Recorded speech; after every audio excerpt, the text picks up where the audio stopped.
এখান থেকে আপেল চুরি করে পকেটে রেখেছে। স্যারের পকেট চেক করো। কি ব্যাপার রিন্টু? অদিতি এসব কি বলছে? না না কি আসলে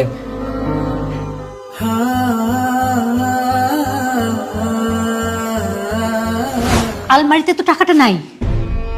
কি বলতেছো মা? টাকা নাই মানে? তুমি ভালো করে দেখছো? সব জায়গায় দেখছি, কোথাও টাকা নাই। আলমারিতে টাকা থাকলে যাবে কই? এই রিন্টু, তুই কি না বলে টাকা নিছিস? না না ভাইয়া, আমি টাকা নেবো কেন? আমি তো মাকে না বলে টাকা নিই না, আর আমি তো টাকার বিষয়ে কোনো কিছু জানিই না। সেটাই তো, তাহলে টাকাগুলো যাবে কই? টাকা যদি অর্ণব, অর্ণব,